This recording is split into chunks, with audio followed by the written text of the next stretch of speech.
Hello everyone, कैसे हैं आप सब। एक बार पुनः शिव कोचिंग क्लासेस पर स्वागत है। अभी यहाँ पे इंपॉर्टेंट क्वेश्चन लेकर आया हूँ बच्चों, जिसे आप लोगों को आज पढ़ लेना है। बाकी कल से मान लीजिए क्वेश्चन तो आने ही आने हैं, साथ में आंसर भी प्रोवाइड कर दूंगा। अभी ये क्वेश्चन मैं आपको प्रोवाइड कर रहा हूँ, चाहोगे तो इसका आंसर भी दूंगा।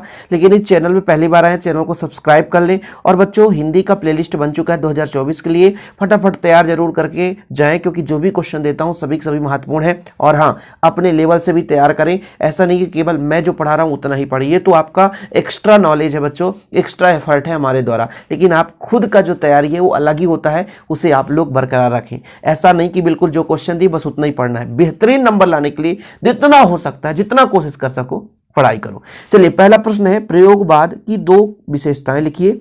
कभी कभी प्रयोगवाद के दो कवियों के नाम और रचना भी पूछ दिया जाता है।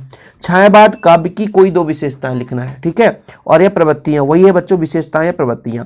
कैमरे में बंद अपाहिज करुणा के मुखौटे में छिपी क्रूरता की कविता पर विचार लिखिए। बड़े बड़े राजा किस पर न्यौछावर होते हैं। ऐसे क्वेश्चन है जो कि आपको तैयार करना है। कोई भी दो महाकाव्य का नाम एवं उनके रचनाकार के नाम लिखिए। प्रसाद गुण संपन्न कविताओं की दो प्रमुख विशेषताएं। प्रसाद गुण संपन्न कविताओं की कोई दो प्रमुख विशेषताएं लिखना है। भ्रांतिमान अलंकार की परिभाषा उदाहरण सहित। अब जैसे बच्चों, अलंकार पर मैंने सेपरेट वीडियो बनाया था कि 5 अलंकार एक साथ, फिर से मैं प्रोवाइड कर दूंगा, आप बिल्कुल निश्चिंत रहें। पहले तो मैंने बताया ही था, या कि जो भी वीडियो बनाया था वो आपको प्लेलिस्ट में मिल जाएगा। रिवीजन के लिए कल से फिर से स्टार्ट होगा, जो कि रिवीजन होगा, बिल्कुल आप निश्चिंत रहें, ठीक है। सोरठा छंद की परिभाषा उदाहरण सहित। सोरठा छंद की परिभाषा उदाहरण सहित। जीवनी और आत्मकथा में कोई दो अंतर लिखना बच्चों। जीवनी और आत्मकथा में कोई दो अंतर।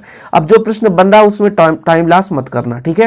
रेखा चित्र और संस्मरण में कोई दो अंतर। अब देखिए बच्चों, जितना भी 12-13 अंतर है, मैंने एक सेपरेट वीडियो बनाया था जिसमें पूरे अंतर ही अंतर थे, उसे आप लोग देख लेना। छायावाद कवियों के नाम, उनकी एक एक रचना सहित आपको समझाना है।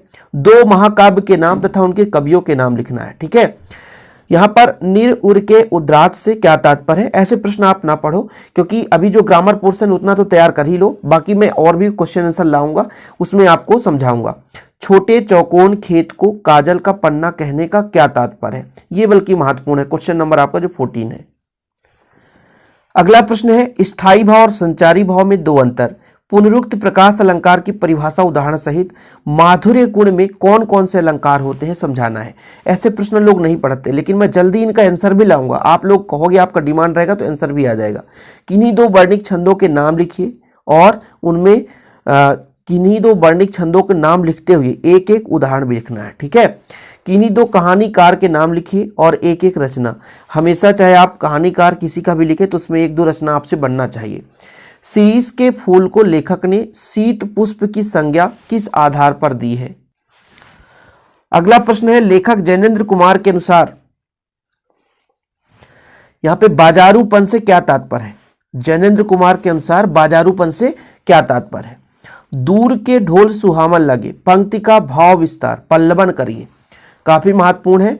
विपरीतार्थक शब्द युग्म को उदाहरण से समझाना है।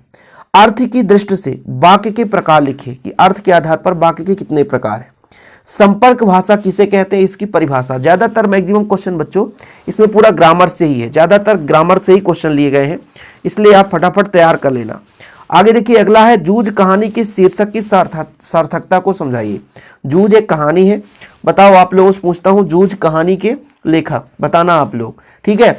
मोहनजोदड़ो के घरों की दो विशेषताएं लिखिए। जनसंचार माध्यम टेलीविजन के कोई दो गुण लिखिए। फ्लैश या ब्रेकिंग न्यूज क्या है लिखिए। प्रगतिवाद के दो कवियों के नाम एवं प्रत्येक की एक एक रचना, ठीक है, लिखना है।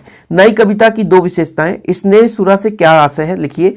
उषा का जादू क्या है और क्यों टूटता है। ऐसे प्रश्न का आंसर मैं ऑलरेडी 2-3 वीडियो प्रोवाइड किया है, नहीं मिला होगा तो अभी आपको मिल जाएगा।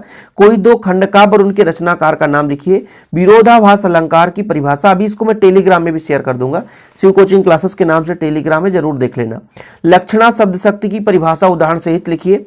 निबंध को गद्य की कसौटी क्यों कहा जाता है ना, निबंध को गद्य की कसौटी क्यों कहा जाता है। नई कविता की दो कवियों के नाम, ये बार बार नई कविता आ चुका है, एक एक रचनाकार। प्रगतिवाद की कोई दो विशेषताएं। शीतल बाड़ी में आग होने से क्या अभिप्राय है।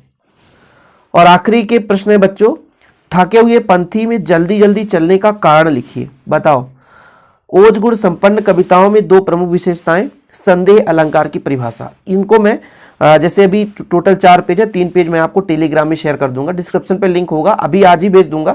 जैसे वीडियो आपका समाप्त होगा बच्चों आपको मिल जाएगा। बस आप लोगों को प्यार सपोर्ट थोड़ा सा बनाए रखना है। टेलीग्राम में तभी मैं देता हूं बच्चों जब आप लोगों का एक रिस्पॉन्स अच्छा रहता है। तो प्लीज वीडियो को शेयर कर दें अपने दोस्तों के साथ, है ना, फटाफट। और चैनल में पहली बार है, चैनल को सब्सक्राइब कर लें। जय हिंद, वंदे मातरम।